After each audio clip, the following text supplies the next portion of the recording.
for not truly realizing the characteristics of anicca, dukkha, and anatta, etc.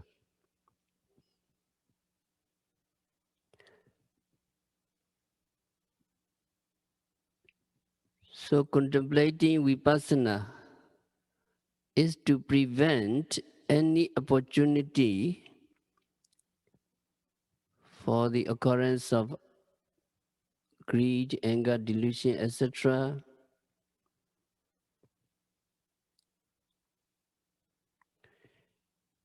If you really know the true characteristics of impermanent suffering and non-self, and the Dhamma that has been so realized, we deter, we prevent greed, anger, delusion, etc. from arising. So this deterrent effect or the subduing of greed, anger, etc. is caused by the faculties of vipassana.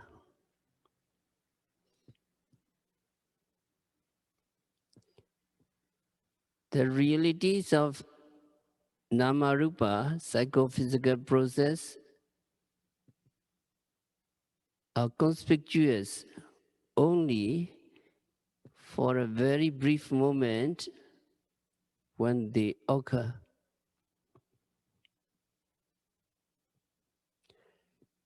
That is why contemplation should be made while they are in the process of arising.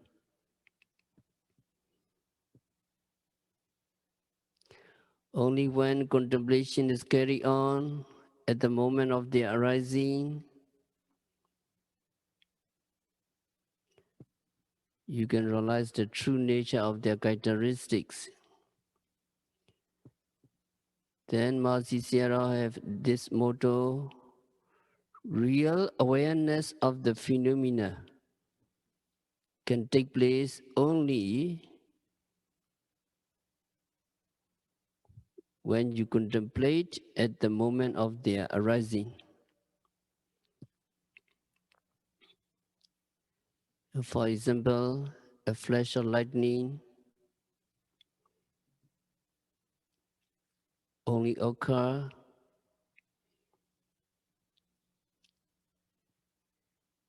and you can see at the moment of its flash. So if you want to see the gleam of lightning, you must observe why it flashed. The brilliant light is not visible and noticeable after the flash is vanished, and you cannot see by mere imagination before the electricity is discharged to produce a flash or lightning. And also the genuine ultimate rupa and nama, psychophysical phenomena, is obvious only when it is in the process of arising. When it is vanished after arising, it no longer exists. Before it arises, it was not yet in existence. As such, if it is contemplated after dissolution, you cannot know that reality. Also, before it arises, you cannot capture the truth by imagination. Only when contemplated while it is occurring at the present moment, you can capture, you can realize the true nature in its originality. Only after knowing its phenomenal nature, awareness comes as to how it begins to occur and how it dissolves instantaneously.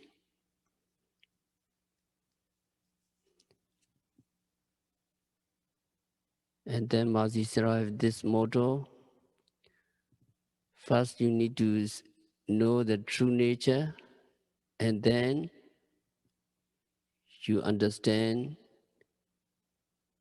Udaya and Vaya, arising and dissolution. Only when its true nature is known, the initial arising and final dissolution can be perceived. Udaya means arising or appearance. Vaya means dissolution or disappearance. So we say arising and dissolution. When awareness becomes sharp and active, while contemplating the phenomenal nature of mind and matter, at every moment of their arising and dissolution,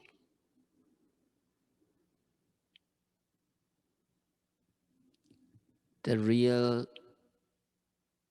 nature of Nama Rupa will be clearly perceived.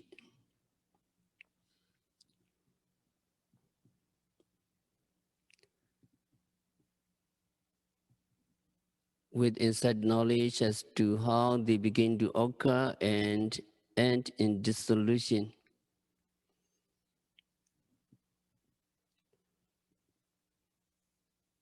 And then awareness of the nature of impermanence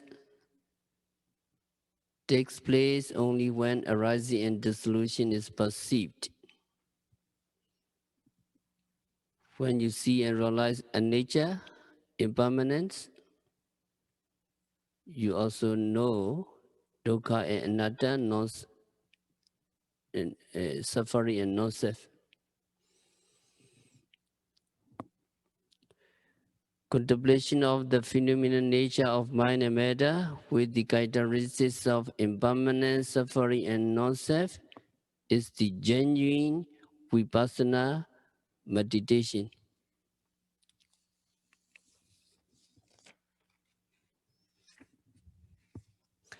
So it is essential to contemplate and note continuously and precisely the arising phenomena of mind and matter at every time of seeing, hearing, conducting, and knowing.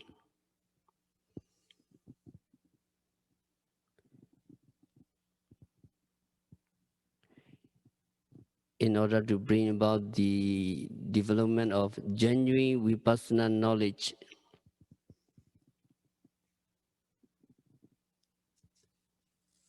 Then anicca, dukkha, anatta, you can realize.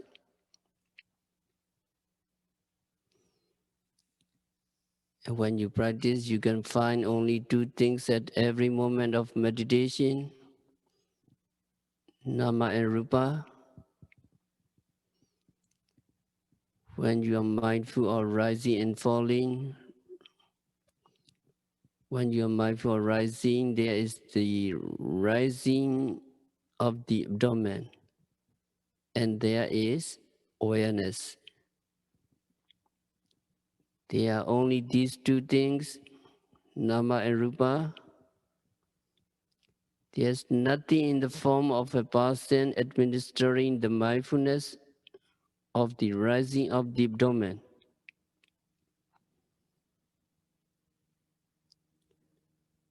At such moments, you see only the rising of the abdomen and mindfulness of the rising abdomen. And there's nothing more. You cannot see atta, you cannot see self there. Only when you see through vipassana meditation that there is no self, There's no permanent entity involved in seeing, hearing, and so on. You see the true nature of non-self correctly. Anatta nature, non-self nature can be seen only through the practice of vipassana meditation. When you practice meditation, you will come to see that there is no master, there is no such thing as a permanent avoider, there is no such thing as a doer, there is no such thing as an experiencer. There is only the experience, there is only the doing, there is no doer, there is no experiencer.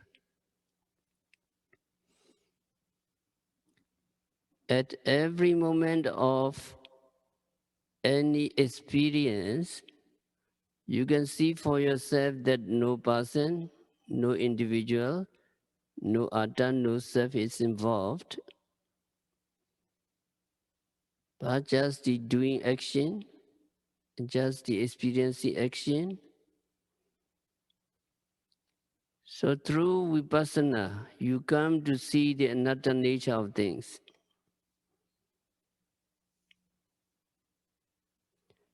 This is one kind of non-self nature, anatta nature.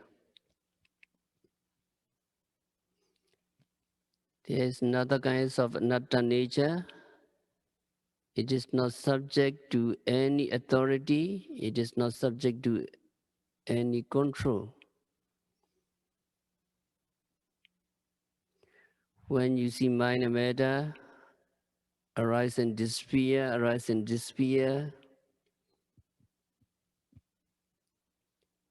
you know that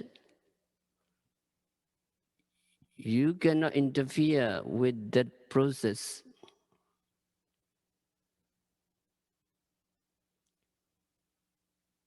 You cannot tell Namarupa,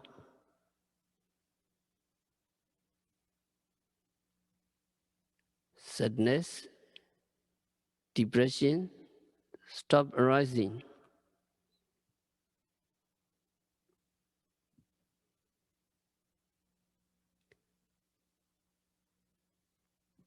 You cannot tell them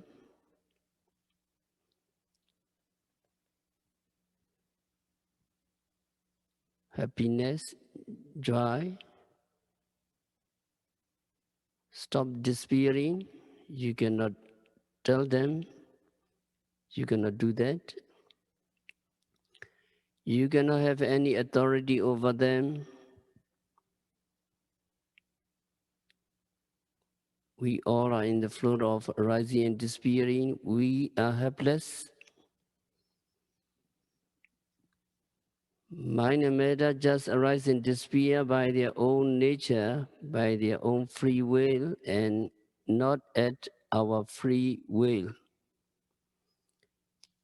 There is also an aspect of anatta, non-self, having no authority over a process.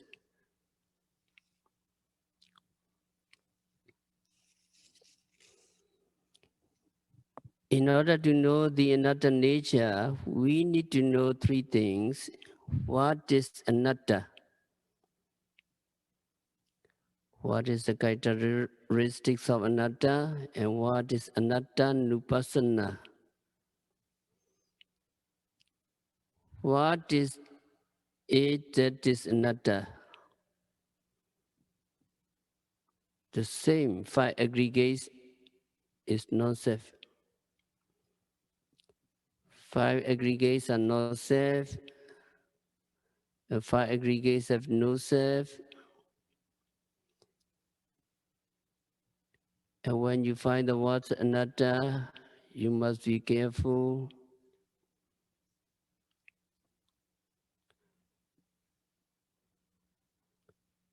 You have to understand anatta really means not atta, not self. So when we say rupa is anatta, we mean rupa body is not self, not soul, not self. So the word anatta comes from na and atta. Na means no, and atta means self. So anatta means no self.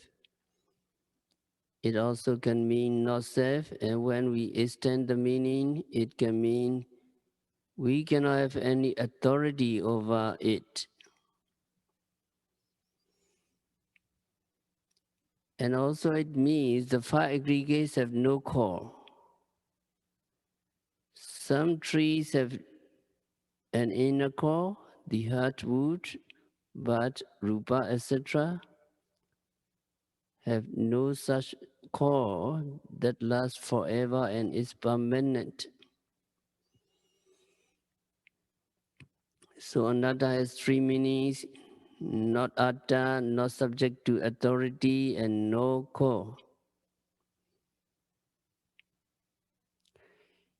It is not atta because atta can mean authority and core.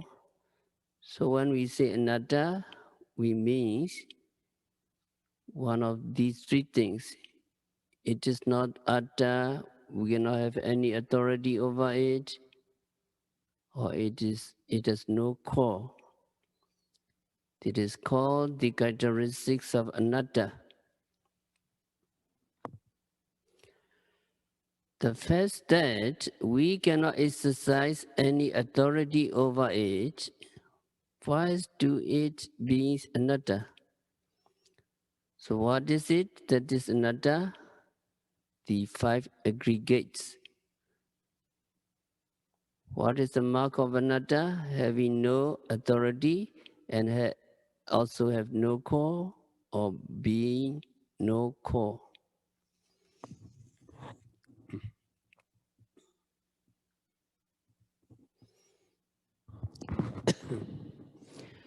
Understanding that the five aggregates are anatta through observation of the five aggregates, or during the observation of the five aggregates, is called anatta-nupassana, repeated seeing or repeated observation of anatta. Sabbe dhamma anatta. So nibbana is also anatta. Because it is not atta, nibbana is not mentioned in the discourse or in the Visuddhimagga, because the context here is vipassana. So when we are talking about vipassana, we do not include nibbana because it is not an object of vipassana. Only the upadana khandha, the five aggregates of clinging, can be the objects of vipassana. So when you practice vipassana, you take the five aggregates of clinging as object, but you do not take nibbana as object. The purpose of vipassana is to see the three characteristics, anicca, dukkha, and anatta. Nibbana has none of these three characteristics. So however much you watch nibbana, even if you could, you will never see impermanence of nibbana or suffering of nibbana. Nibbana is anatta, nibbana is not atta. This we must understand when we are talking about vipassana. When we are in the context of vipassana, we leave out nibbana simply because it cannot be the objects of vipassana. But if we are speaking in general about such things as what is it that is anatta, then we may speak about the five aggregates and nibbana. Characteristics of impermanence, suffering, and non-self are called the general characteristics of all conditioned phenomena because they are found in all conditioned phenomena. That means in all aggregates, in all mind and matter, it is very important that you see these three characteristics. Because without seeing them, you cannot progress in the practice of vipassana meditation and cannot reach the stage of enlightenment.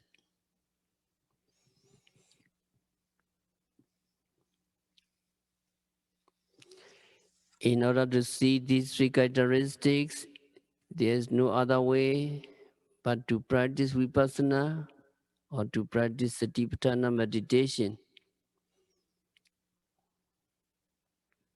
We also need to know what conceals these three characteristics. Why those who do not practice meditation cannot see them, and how these concealment are broken.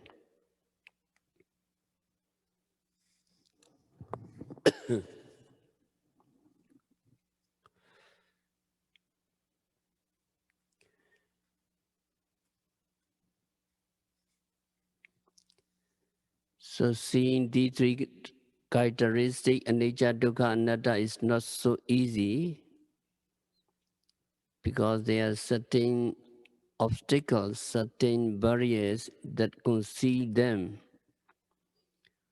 Visuddhimagga identifies the barriers or obstacle concealing them and explain how that concealment can be broken.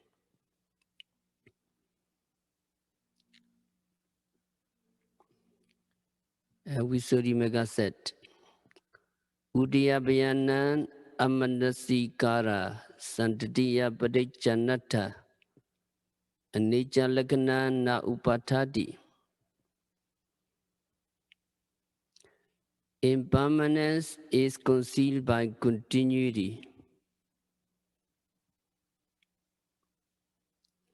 Santati. Impermanence is concealed by continuity. The notion of continuity exists because people do not give attention to rise and fall. Rise and fall is always there, but people do not pay attention. Always rise and fall, but people do not pay attention. So there are two factors here, continuity, sanctity, and failure to see the rise and fall of the aggregates, or failure to see the rise and fall of mind and matter. What is continuity? What is sanctity? Actually, there is no continuity.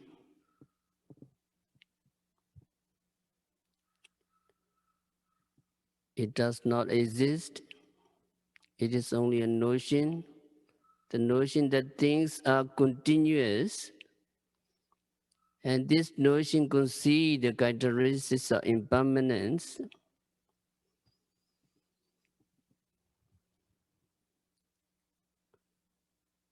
For example, when you see something like a rope or a line in the distance, you think that it is a solid line, it is a solid object. But when you get closer to that line, you see that it is not a continuous thing. What is that? It is a group of termites, one termite following the other. On seeing that they are termites, you lose the notion that it is a continuous line.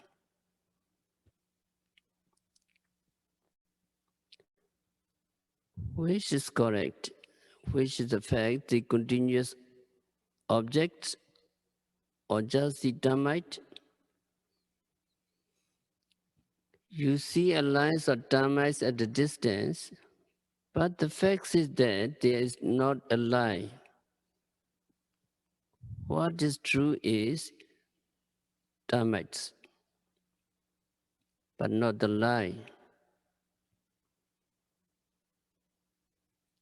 Yet you think that it is a line of termites.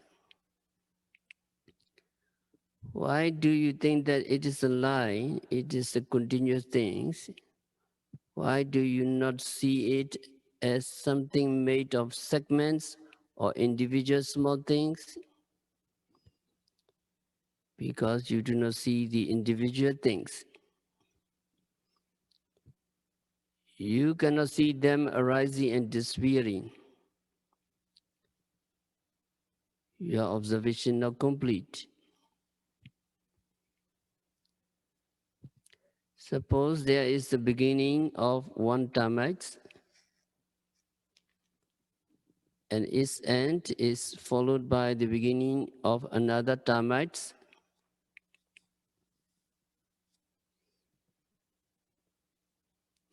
And that second termite's end is followed by the beginning of another termite. And the end of that termite is followed by the beginning of another termite, and so on. Between the termites, there are gaps.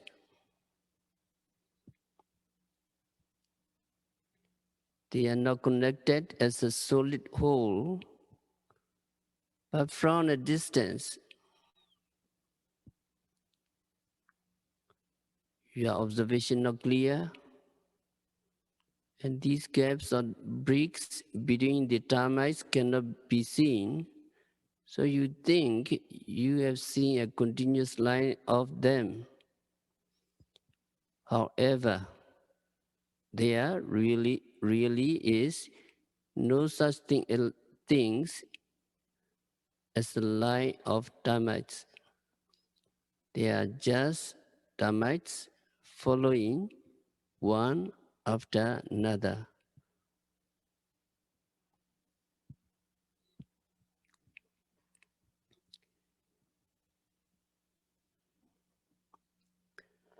And when you cannot see mind and matter or parts of your mind and matter as separate from one another and arising and disappearing, you may think they are continuous flow, although you have read or you have been taught that they are not continuous and they are composed of small parts. If you do not meditate, or if your observation not complete, or if you do not really see the arising and disappearing, you will stay think in terms of one continuous things. Do you think your body today is one continuous process from the body yesterday? Or do you think that you have the same body that you had yesterday? Or is it a different body? At every moment, material particles are arising and disappearing, but you do not see them. Only when you practice meditation thoroughly, diligently, you can see them. When you see the material particles arising and disappearing, one material particle arising and disappearing, followed by another material properties and so on, only then you will be able to get rid of the view of santati, continuity. Then you will realize that there is no continuous phenomenon going on, but actually small parts arising and disappearing one after another.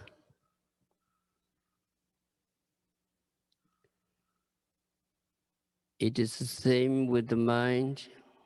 You think that you have the same mind that you have 10 years ago, last month, or yesterday.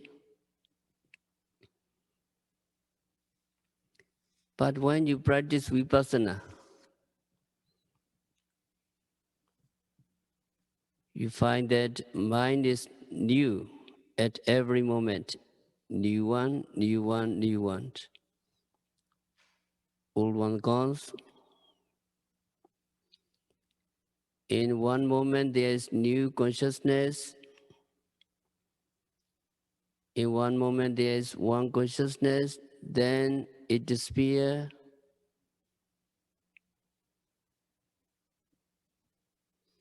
And is followed by another type of consciousness which disappear and is followed by another type of consciousness and so on. Sometimes happy mind, sometimes is the unhappy mind, etc. Sometimes encourage, sometimes discourage.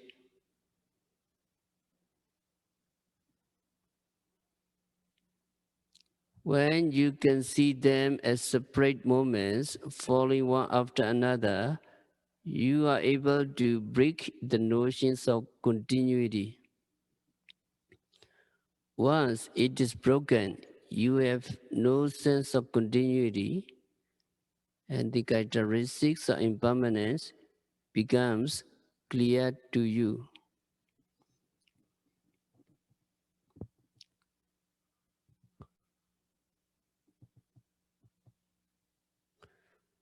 Another example, do you think that you use pen and ink on the paper because it is solid? We use it to write on and wrap things up, so we assume that it is solid. We all think that way. But if you look at the sheet of paper under a powerful microscope, you see that it is an object that has more empty spaces than solid material.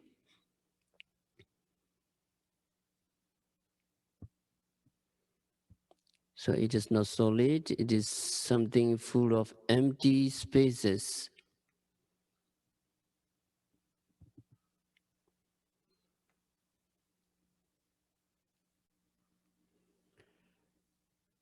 So you may also think the combination of mind and matter, the five aggregates, as being one whole continuous things.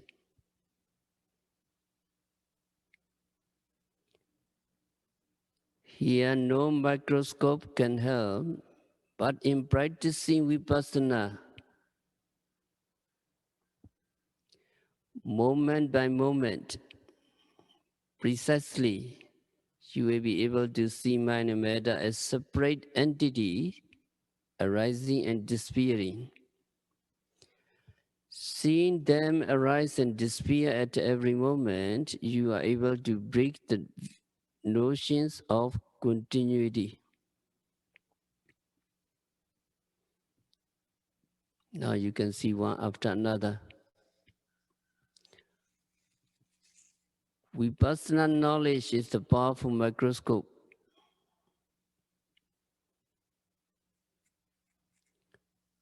Your concentration, your sharp mindfulness, your focusing power is like the powerful microscope you use to discover the characteristics of impermanence, etc. Just as the microscope is needed to see the truth of material,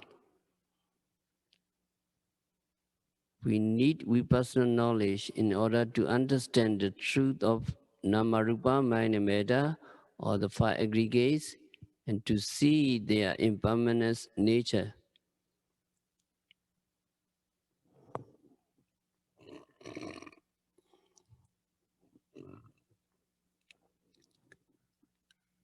A person who rightly sees rise and fall does not see phenomena manifest in a connected state, but rather in the states of disconnectedness.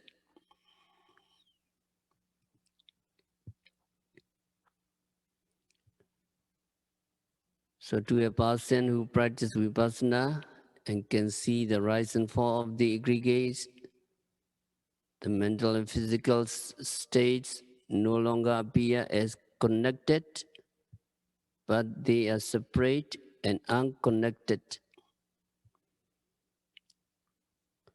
Once you see this disconnectedness of things, you see that they are not continuous, but they are composed of many separate parts.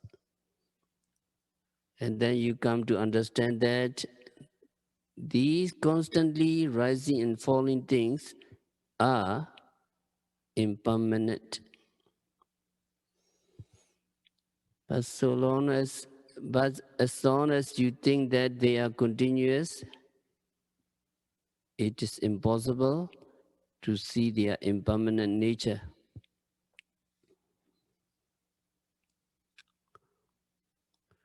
And the notion of continuity must be removed if the yogi is to see impermanence and know it to be characteristics of the aggregates. To get rid of notion of continuity, you need to watch things properly. You need to see that the aggregates arise and disappear. Once you see the arising and disappearing of the aggregates, you will be able to get rid of the notion of continuity. When this notion is broken, the nature of impermanence manifests itself clearly to you.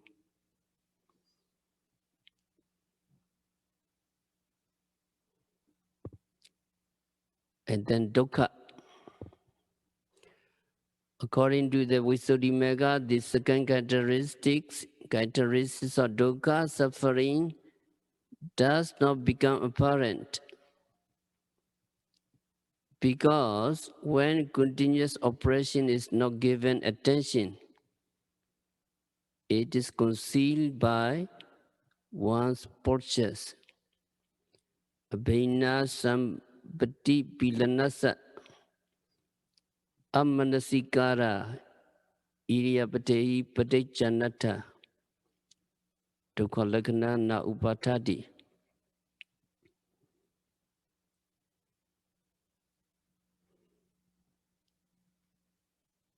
Characteristics of suffering does not become apparent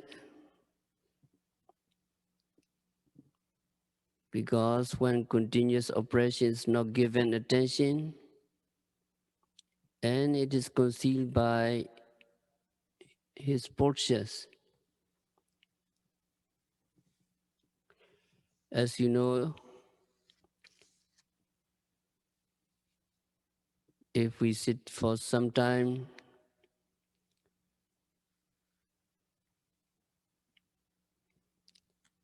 we have pain somewhere. Under normal condition, when we are not meditating, when we are not mindful, as soon as there is pain, we will change our approaches unmindfully and find approaches more comfortable. But pain eventually comes to that process also, so we shift into another process until pain appears there also. The attempt to avoid pain goes on and on and on. So pain is temporarily removed by the next purchase we adopt, which seems to conceal the nature of suffering. Because we keep changing purchase unmindfully, we do not realize that the body is always suffering. We do not sit down long enough to notice that the pain or numbness in our body is constant. We do that only when we sit down and make notes. When practicing meditation,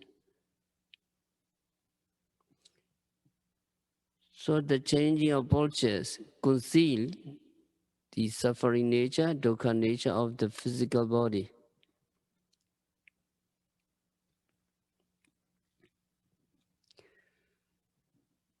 As meditators, after sitting for an hour without changing postures, yogi are sure to be suffering pain somewhere, so you know how much suffering there is.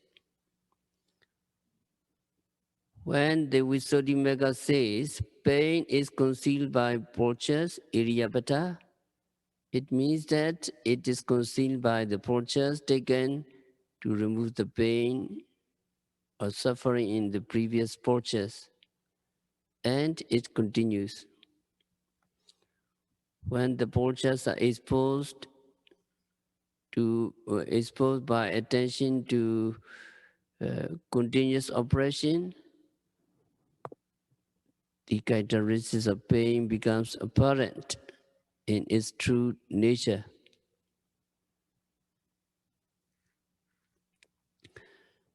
So yogi see arising and disappearing. First, he understands impermanence, then dwelling on arising and disappearing, he finds that arising and disappearing is a constant oppression.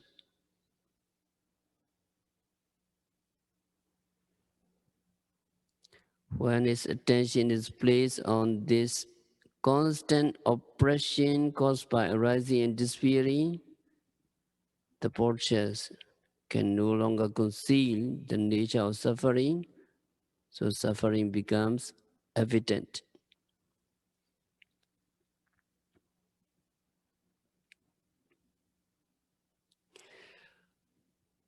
When a person changes to a more comfortable posture, he knows that his pain will be gone temporarily, and that if he does not change the postures again, he will suffer.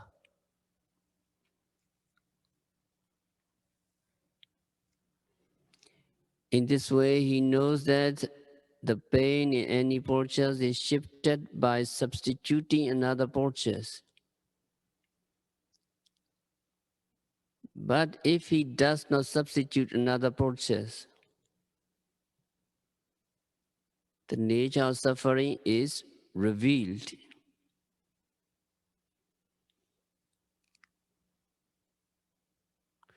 So when you do not change postures, but continue sitting in meditation,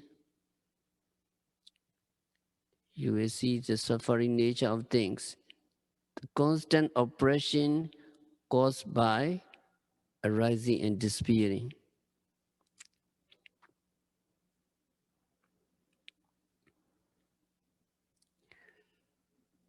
The dukkha nature, dukkha that is being concealed by postures, applies to the physical body only.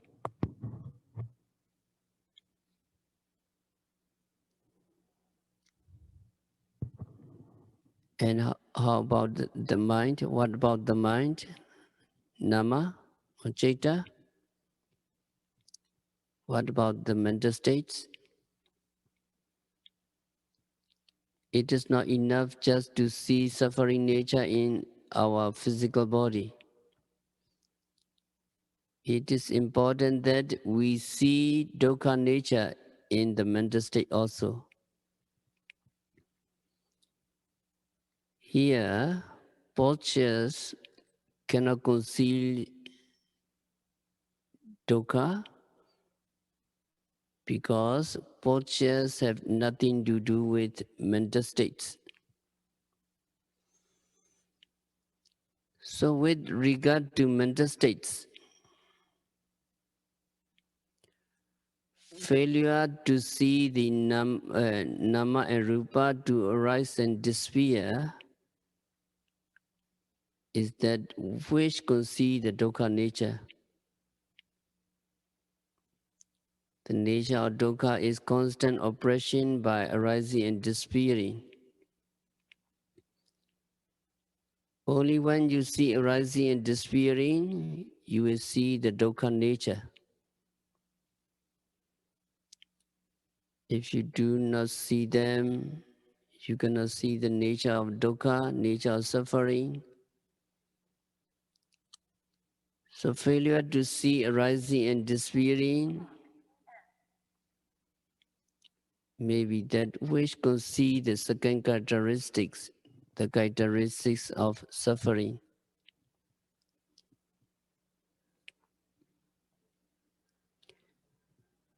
And in regard to mental states, only when you see arising and disappearing, you can see dukkha nature of these states. So during the practice of vipassana meditation, try to be mindful of your thoughts.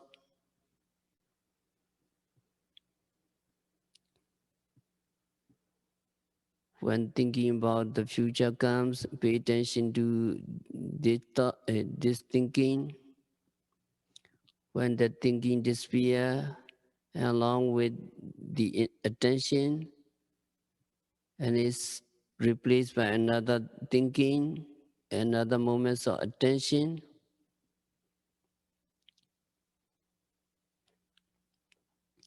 mental states and the mindfulness of those mental states come one after another, arising and disappearing, arising and disappearing. You practice Chaitanya very thoroughly.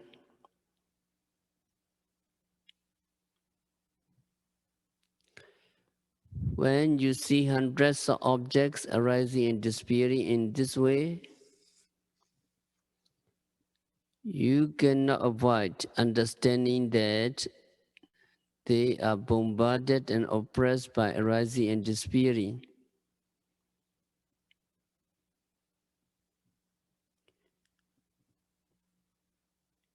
Even though sometimes sadness, you watch sadness, when the source is heavy, it will come again and again. You keep noting sadness, and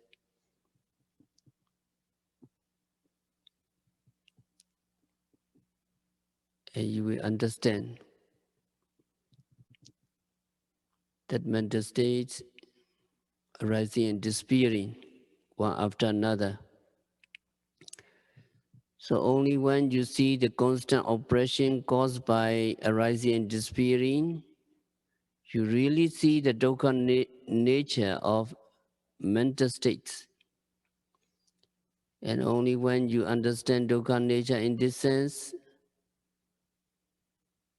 constantly oppressed by arising and disappearing, you can understand that all five aggregates of clinging are suffering.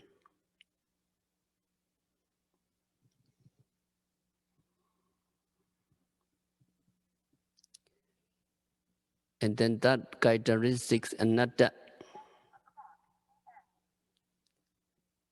Anatta does not become apparent because it is concealed by compactness, gana. So we will continue another concealment this week. We have to stop our discuss for today. We need to practice vipassana meditation for a few minutes.